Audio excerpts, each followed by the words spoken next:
Chakramas, West Bengal, to please offer a bouquet of flowers to my dear friend Sri R.K. Vij.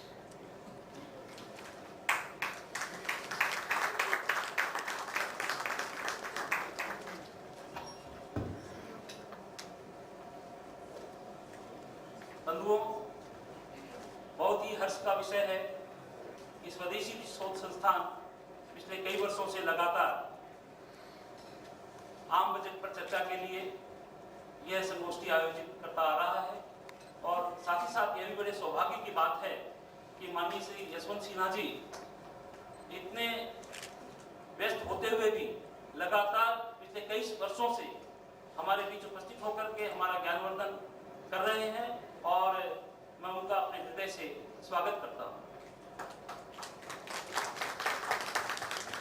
आज की सभा में हमारे साथ दो उद्योगपति हैं, श्री एच.एन. बांगर जी जो श्री सीमेंट के चेयरमैन हैं, अभी वो आए थे, किसी विशेष काम से गए हैं, वापस आएंगे, और दूसरे उद्योगपति श्री विजय गाड़ोदिया जी जो पृथ्वी ग्रुप और भरत वैली सीमेंट्स लिमिटेड के चेयरमैन हैं, उनका भी हम हृदय से स्वागत करते हैं। मित्रों, यह बजट भारतीय जनता पार्टी के नेतृत्व में प्रथम पूर्णांग बजट है।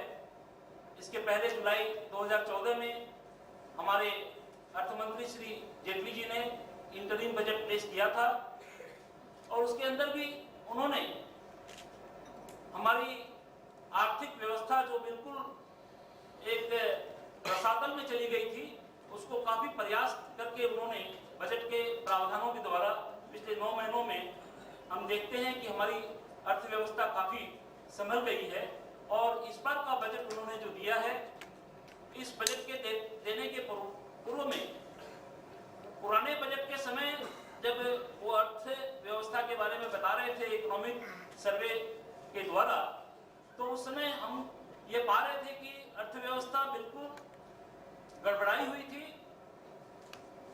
अर्थव्यवस्था के जो कुछ मौलिक बिंदु हैं, मुद्रास्फीति 10% के आसपास जा रही थी, करंट अकाउंट डेफिसिट भी जो है 3% से ऊपर चल रहा था, इकोनॉमिक ग्रोथ जो 5% से नीचे चल रही थी। उन सबको उनके लिए एक बड़ी चेतावनी थी उस समय, और उन्होंने जिस तरह से बजट के प्रावधानों की घोषणा की, उसके बाद और भी अन्य जो घोषणाएं हमारे प्रिय प्रधानमंत्री नरेंद्र मोदी जी ने जो की, स्वच्छ भारत की घोषणा, जनधन की घोषणा तथा अन्य कई घोषणाएं जिसके अंदर में मेक इन इंडिया तथा और भी बहुत सारे जो उनके जो विकास एवं सुशासन के जो विचार थे, उनके द्वारा पिछले 9 महीने में हमारी अर्थव्यवस्था काफी सुधरी है। और इस बार के इकोनॉमिक सर्वे में पहले ही हम पाते हैं कि प्रधानमंत्री के लिए और इस पूरे देश के नेतृत्व देने वाले जितने भी हमारे भारतीय जनता पार्टी और एनडीए के लोग हैं, सबके लिए एक सुखद समाचार यह था हमारा आर्थिक सर्वेक्षण में कि आज मुद्रास्फीति जो कंज्यूमर प्राइस इंडेक्स है वह हमारा 5% के लगभग चल रहा है। होलसेल प्राइस इंडेक्स उसके अंदर तो नेगेटिव ग्रोथ है, होलसेल प्राइसेस तो बढ़ ही नहीं रही है, और करंट अकाउंट डेफिसिट जो है वह 1.6% के लगभग चल रहा है। और सौभाग्य से जो नए जो आर्थिक आंकड़े बेस ईयर को बदलने के बाद, क्योंकि सेंट्रल स्टैटिस्टिकल ऑर्गेनाइजेशन प्रति 5 वर्ष में नए बेस ईयर की घोषणा करता है, और उस नए बेस ईयर की घोषणा पहले जनवरी 2010 में की गई थी, जिसमें हमारे जो बेस ईयर जो हुआ करते थे 1999-2000 के, वह बेस ईयर बदल करके 2004-5 किया गया था। और इस बार 30 जनवरी 2015 को जो बेस ईयर जो चेंज किया गया 2004-5 से हटा करके 2011-12, उससे जो अर्थव्यवस्था की जो आंकड़े हमारे सामने आए हैं तो काफी उत्साहजनक हैं, और उससे कुछ हद तक तो पुरानी जो आर्थिक जो गति थी उसके अंदर में भी जो है कुछ बदलाव देखने को मिला है। यानी कि 13-14 की जो ग्रोथ रेट 5.1% थी, वह नए आंकड़ों के मुताबिक 6.9% की हो गई। और चालू साल 2014-15 के अंदर में जो ग्रोथ रेट हम 6% के आसपास देख रहे थे, वह ग्रोथ रेट बढ़ करके 7.4% हुई। इसी को आधार मानकर हमारे अर्थ मंत्री ने इस बार के बजट में जो ग्रोथ रेट प्रोजेक्ट की है, वह 8.1 से 8.5 तक अगले 2015-16 के साल में हम हमारी आर्थिक उन्नयन को हम वहां तक पहुंचा पाएंगे, ऐसा उन्होंने अंदाज दिया है। सबसे बड़ी बात जो हम इस बजट के अंदर में देखते हैं कि यूपीए सरकार जितनी गैर जिम्मेवारी से फिस्कल डिसिप्लिन को फॉलो करती थी, एनडीए सरकार अपने पुराने 6 वर्षों में 1998 से 2004 में भी फिस्कल डिसिप्लिन को आधार बना करके सारी नीतियों की घोषणा करती थी। और इस बार भी हमारे अर्थ मंत्री ने पिछले बजट के अंदर में 4.1% की आर्थिक घटती का जो प्रावधान रखा था, वह वहीं पर 4.1% 2014-15 के अंदर में आर्थिक घटती यानी फिस्कल डेफिसिट को वही मेंटेन किए हैं। और उसके साथ ही साथ 2015-16 के बजट के अंदर में फिस्कल डेफिसिट का जो अनुमान उन्होंने पेश किया है, वह है 3.9%। यानी कि fiscal responsibility budget management act जो हमारे एनडीए के दरमियान पास किया गया था, और उसके अंदर में जो फिस्कल डिसिप्लिन, फिस्कल कंसोलिडेशन की जो बात की गई है, उस फिस्कल डिसिप्लिन को ध्यान में रख करके इस बार 2015-16 के लिए उन्होंने 3.9% का फिस्कल डेफिसिट का प्रावधान रखा है। और इसके साथ साथ जो रेवेन्यू डेफिसिट है, उसको भी उन्होंने 2.8% के आसपास रखने का प्रावधान रखा है। और यह भी उन्होंने कहा है कि अगले कुछ सालों में, अगले 3 सालों में जो फिस्कल रिस्पॉन्सिबिलिटी बजट मैनेजमेंट का जो डायरेक्शन है, उस डायरेक्शन के मुताबिक वह फिस्कल डेफिसिट को 3% तक ले आएंगे। यह जो बात मैं बता रहा हूं, इसका मूल बिंदु यह है कि फिस्कल कंसोलिडेशन के ऊपर में हमारी पूरी अर्थव्यवस्था निर्भर करती है। अगर सरकार अपने खर्चों के अंदर में अगर वह गैर जिम्मेवारी या उसके अंदर में कुछ अगर पूरी गवर्नेंस की बात अगर नहीं करती है, तो हमारी जो अर्थव्यवस्था है उसके अंदर में द्रव्य मूल्य की जो वृद्धि है वह बेरोक टोक होने लगती है। और यही हमने पिछले 9-10 वर्षों में यूपी की सरकार में पाया कि मुद्रास्फीति बिना रोक टोक के डबल डिजिट में चल रही थी। और इसके पीछे जो मुख्य कारण था, वह फिस्कल डेफिसिट के ऊपर में कंट्रोल नहीं होने के कारण था। और अभी पिछले 9 महीने में और भी बहुत सारे कारण हमारे रहे गुड गवर्नेंस के, किंतु साथ ही साथ फिस्कल डिसिप्लिन को हमने जिस ढंग से फॉलो किया है और आगे जिस ढंग से हम फॉलो करेंगे, जैसे कि डॉक्टर आने के पहले ही मरीज आधा ठीक हो जाता है, नरेंद्र मोदी की संघनाथ होने के पहले ही मैं समझता हूं कि पता नहीं पूरे विश्व में क्या हुआ कि इसको लोग फेवरेबल भी कहते हैं कि इंटरनेशनल मार्केट के अंदर में जो ऑयल की प्राइसेस जो कहां $120 पर बैरल चला करती थी, और पूरा विश्व जैसे कोई काम किया कि कौन आया, हमारे देश में मोदी आया। तो इस प्रकार मोदी जी के आने के पहले ही लोगों को एक आभास सा हो गया था। और अंतर्राष्ट्रीय बाजार में जिस ढंग से ऑयल प्राइसेस की जो गिरावट आई, और उस गिरावट का जो हमें जो सीधे साधा जो फायदा मिला, हमारे यहाँ की जो मुद्रास्फीति जो डबल डिजिट के आसपास चला करती थे, वह मुद्रास्फीति आज घट करके एक कंट्रोल में आ गई है। और इस मुद्रास्फीति के घटने के कारण से मैं बताना चाहता हूँ कि एक अर्थनीति का छात्र होने के कारण से कि मुद्रास्फीति जो है वह सभी बीमारियों की जड़ होती है। अगर मुद्रास्फीति मूल्य वृद्धि आपके नियंत्रण से बाहर है, तो एक एक करके जिस तरह शरीर के अंदर में ब्लड शुगर हो जाए, ब्लड प्रेशर हो जाए, तो बाकी बीमारियां अपने आप होने लगती है। उसी तरह अगर अर्थव्यवस्था के अंदर में अगर मुद्रास्फीति अगर बढ़ने लग जाए, तो आप समझिए कि बाकी बीमारियां अपने आप बढ़ने लग जाएगी। और इसका नतीजा यह हुआ पिछले 10 सालों के अंदर में हमारी विदेशी मुद्रा दर जो 45 से 50 रुपए के आसपास एनडीए सरकार ने जब शासन में थी, वह हमारी जो मुद्रास्फीति जो विदेशी मुद्रा दर है वह लगातार डिवेल्यूएशन होते होते सितंबर 2013 के पहले तो एक ऐसी सिचुएशन आ गई थी कि ये और घट करके कहां जाएगी किसी को मालूम नहीं, 67 रुपए के आसपास रुपया चला गया था। और मोदी जी के प्रधानमंत्री की घोषणा करने के बाद लोगों में एक उत्साह जो आया और लोगों को लगा कि जो है अब यह सरकार जाने वाली है। और उसके बाद से ही सितंबर 2013 के बाद से और यूपीए सरकार ने भी कुछ ठोस कदम ऐसे उठाए जिसमें गोल्ड कंट्रोल के ऊपर में इम्पोर्ट से इत्यादि, तो हमारी जो करंट अकाउंट डेफिसिट जो थी वह कुछ नियंत्रण में आई और आज जो हमारी करंट अकाउंट डेफिसिट जो 4% 5% तक हुआ करती थी वह घट करके 1.6% पर आ गई। तो दोस्तों, मुद्रास्फीति एक ऐसा जहर है, उस पर अगर हम कायम अगर कर लेते हैं काबू, तो उसके साथ साथ हमारी विदेशी मुद्रा दर भी इंप्रूव करने लगती है और हमारी जो ब्याज दर है यानी इंटरेस्ट रेट, एक्सचेंज रेट और इन्फ्लेशन रेट, इन तीनों की जो ट्रिनिटी है इस पर ठीक ढंग से अगर काबू रखना है तो सबसे पहले हमको हमारी मुद्रास्फीति को नियंत्रण में रखना है। और यह नियंत्रण कब होगा? जब हमारी फिस्कल डेफिसिट हमारे काबू में रहेगी। तो यह बजट का पहला सबसे बड़ा ठोस कदम हमारे अर्थमंत्री ने फिस्कल डिसिप्लिन को फॉलो करके 3.8% के आसपास 3.9% फिस्कल डेफिसिट का उन्होंने घोषणा की है और आगे जो आने वाले समय में 3% का रहेगा। इसी भरोसे को रह करके आज हमारे रिजर्व बैंक के गवर्नर ने जो 15 जनवरी 2015 को रिपो रेट को 0.25% घटाए और आज जो है सुबह ही सुबह आप लोगों ने सुना होगा कि रिपो रेट को फर्दर 0.25% घटा दिया गया है। और इससे फायदा क्या होगा? इससे दो फायदे होंगे।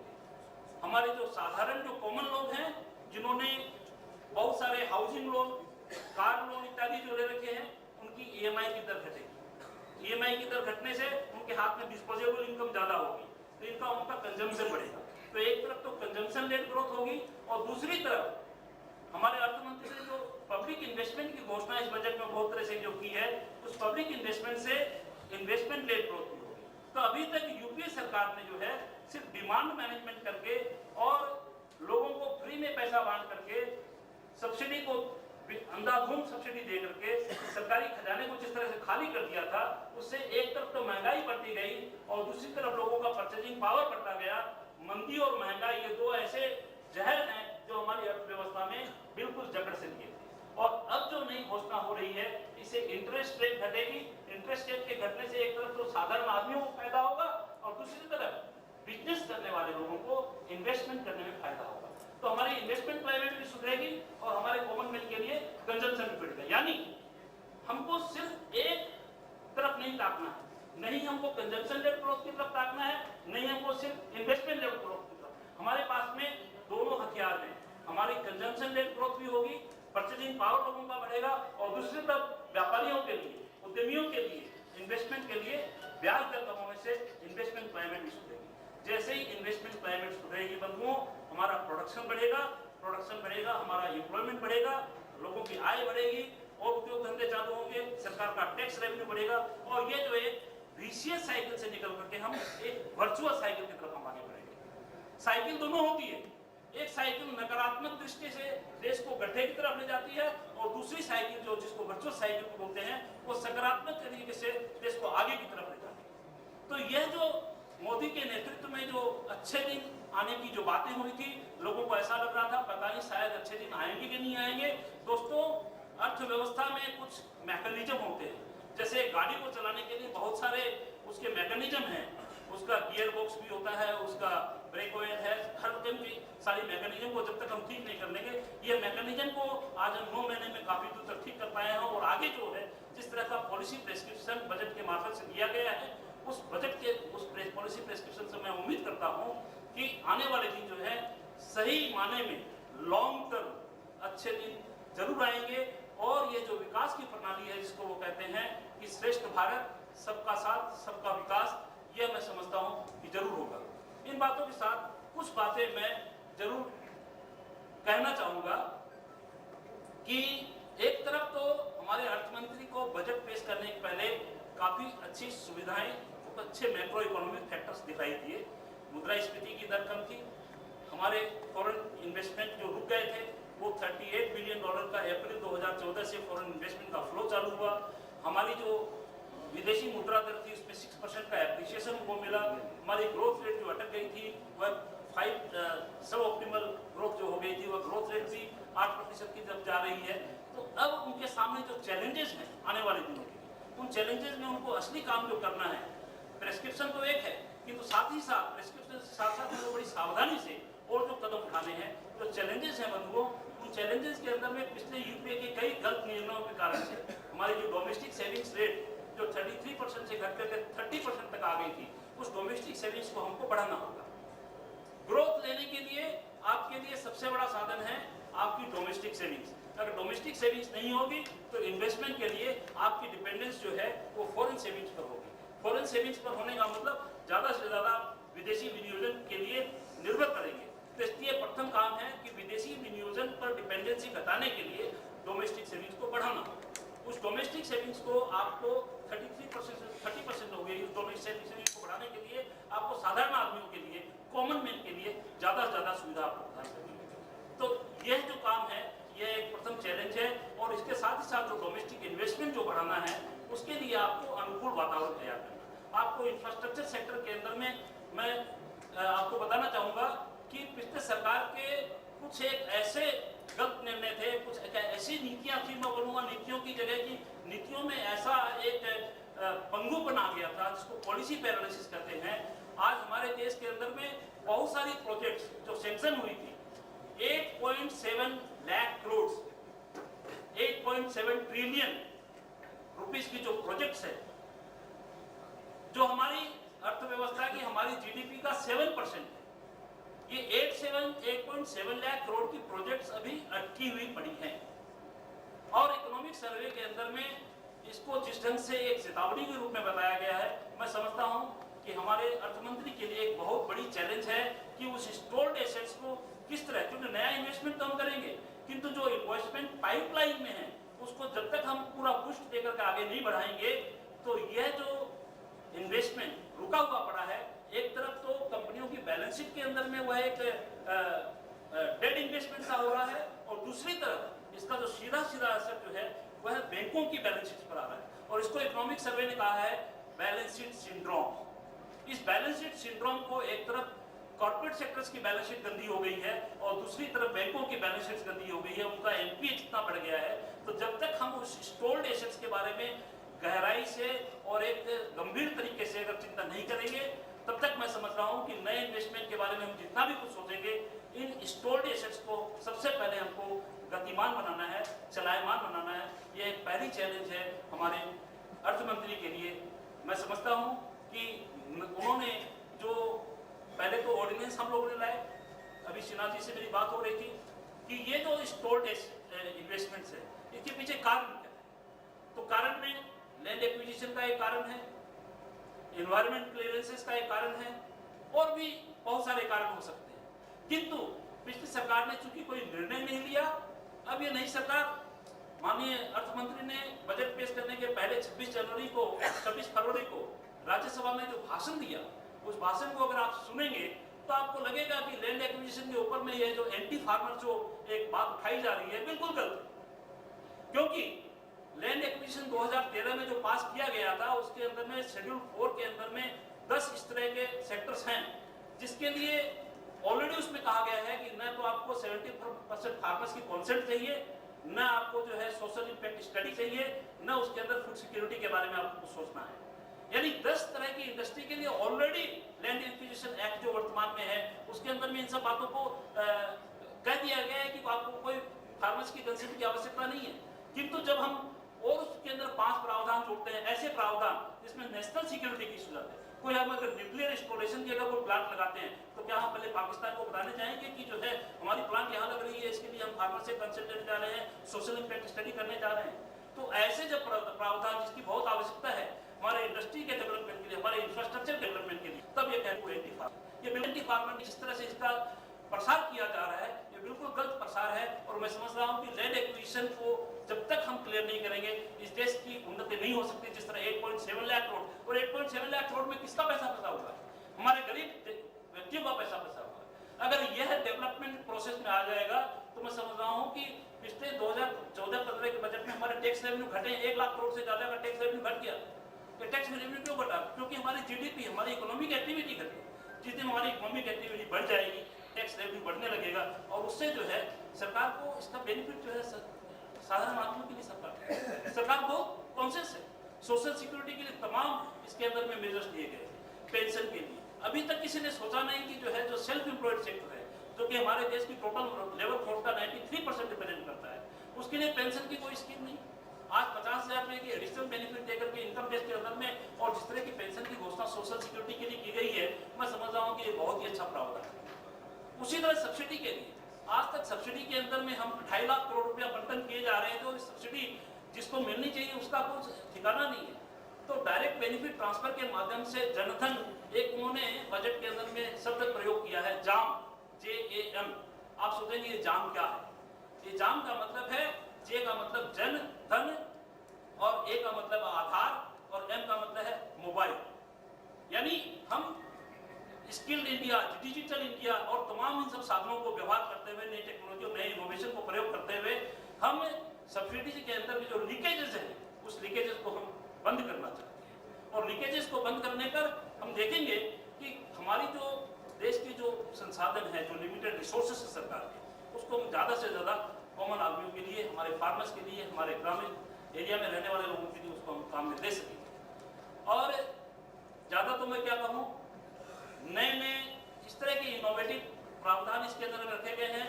अभी तक हमारे जो फ्यूल सब्सिडी जिसको हम कहते हैं, फ्यूल सब्सिडी हम पेट्रोल के लिए भी दिया करते थे, डीजल के लिए भी दिया करते थे, केरोसिन के लिए भी दिया करते थे, LPG के लिए भी दिया। ये फ्यूल सब्सिडी के 4 कंपोनेंट हुआ करते थे। इसके साथ साथ हम फूड सब्सिडी देते थे, फर्टिलाइजर सब्सिडी देते थे। फूड सब्सिडी और फर्टिलाइजर सब्सिडी को हमारे अर्थमंत्री ने बरकरार रखा है। सिर्फ डीजल को उन्होंने हटा दिया है क्योंकि उसको मार्केट के साथ जोड़ दिया है, और पेट्रोल, डीजल और पेट्रोल पर आगे कोई सब्सिडी नहीं रहेगी। सिर्फ सब्सिडी रहेगी तो LPG के लिए और केरोसिन के लिए। और इस तरह जो है सब्सिडी का जो बिल जो 2,60,000 करोड़ रुपया हुआ करता था, वो घट करके अब 2,30,000 करोड़ रुपया हो गया। और यहाँ पर मैं आपको एक बात बताना चाहता हूँ कि जो एक चैलेंज हमारे अर्थमंत्री के सामने, हमारे देश के नेतृत्व के सामने जो है कि आज एनवायरनमेंट एक बड़ा चैलेंज बन गया है। सस्टेनेबल डेवलपमेंट के लिए आपको एनवायरनमेंट को ध्यान में रखना पड़ेगा। और इसके लिए आपको बता देता हूं कि लगभग 17,000 करोड़ सरकार कलेक्ट कर रही है बाय इम्पोजिंग कार्बन टैक्स। पहले कार्बन पर सब्सिडी देते थे। कार्बन का मतलब पेट्रोल और डीजल का जितना आप कंजम्पशन करेंगे, पहले हम उस पर सब्सिडी देते थे। अब पेट्रोल और डीजल के ऊपर में सरकार एक्साइज ड्यूटी जो ले रही है, यह एक प्रकार का कार्बन टैक्स है। उसी तरह कोयले के ऊपर में, यानी जितने भी फॉसिल फ्यूल हैं उसके ऊपर में सरकार टैक्स लगा रही है। तो कार्बन सब्सिडी को हटा करके कार्बन टैक्स लगाना, यानी हम लोग मूव कर रहे हैं from carbon subsidy to carbon tax. ये एक प्रकार की नई इनोवेटिव आइडिया इस सरकार की है, जो आने वाले समय में आप देखेंगे कि हम ग्रीन टेक्नोलॉजी की तरफ बढ़ेंगे और एक कार्बन टैक्स से जो पैसा इकट्ठा होगा उसको ग्रीन टेक्नोलॉजी के कामों में लगाएंगे। तो इस तरह की कुछ जो इनोवेटिव चीजें जो हो रही है, इसको हमको ध्यान में रखना है। हमारे देश के अंदर में जो अर्थव्यवस्था के 3 जो मेजर कंपोनेंट हैं, एग्रीकल्चर, इंडस्ट्री और सर्विसेज, इन तीनों के अंदर एक सामंजस्य रखने की आवश्यकता है। बंधुओं, पिछले 20-25 साल के जो आर्थिक सुधार के जो सबका जो पीरियड गया है, इसके अंदर में मैं नहीं मानता कि सारी चीजें गलत हैं, किंतु इसका जो इफेक्ट हम जो देख रहे हैं, हमारे एग्रीकल्चर सेक्टर की जो आय हमारे पूरे GDP में 35% हुआ करती थी, अब घट करके, हालांकि एग्रीकल्चर एलाइड एक्टिविटी का जो फिगर है वो लगभग 20% है, किंतु सिर्फ एग्रीकल्चर को, फिशरी एंड फॉरेस्ट्री को अगर हटा दिया जाए तो वो लगभग 15%। हमारे अर्थमंत्री इस बात से अच्छी तरह वाकिफ है। उन्होंने राज्यसभा में अपने वक्तव्य में इस बात को कहा है कि एग्रीकल्चरल सेक्टर के लोगों की अगर आय 15% GDP की होगी और अगर उस पर 60% की पॉपुलेशन की अगर डिपेंडेंस है, तो यह जो एक इनवर्स जो रिलेशन है कि इनकम कम और डिपेंडेंसी ज्यादा, तो उस सेक्टर को हमको, मार्जिनलाइज सेक्टर को हमको कुछ बेनिफिट सरकार का दायित्व बनता है। नहीं तो इकोनॉमिक के जो ऑब्जेक्टिव हैं, poverty reduction, employment creation and inflation control, तो इसके अंदर में पॉवर्टी रिडक्शन का जो हमारा जो दायित्व है, वो जब तक हम उस सोशल सेक्टर को अगर नहीं देखेंगे, उस एग्रीकल्चरल सेक्टर के बारे में अगर नहीं सोचेंगे, तो हम हमारी पॉवर्टी रिडक्शन के प्रोग्राम को नहीं कामयाब करेंगे। तो यह जो है बात, ये बड़ी इंपॉर्टेंट है। और इसलिए मैं समझ रहा हूँ कि सरकार ने जो नए प्रावधान रखे हैं, जो नई सोच के साथ सरकार आगे बढ़ रही है, ये बड़े उत्साहजनक बातें हैं। और इससे जो ट्रिनिटी ऑफ द ऑब्जेक्टिव, यानी पॉवर्टी रिडक्शन, एम्प्लॉयमेंट क्रिएशन और इन्फ्लेशन कंट्रोल, इन्फ्लेशन पर तो आप देख ही रहे हैं किस तरह से काम कर रही है सरकार। तो इस तरह कुल मिलाकर के बोलने के लिए बहुत सारी बातें हैं।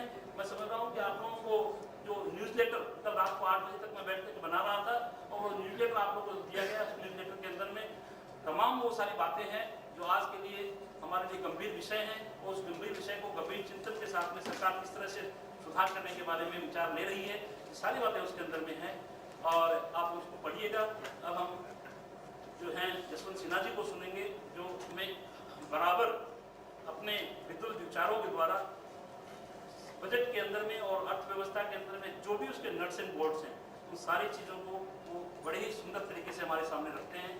हम अपनी कृतज्ञता उनके प्रति जाहिर करते हैं और मैं अपने ज़्यादा लंबा आसन न करके वाणी को यहाँ विश्राम देते हुए आप सभी को बहुत बहुत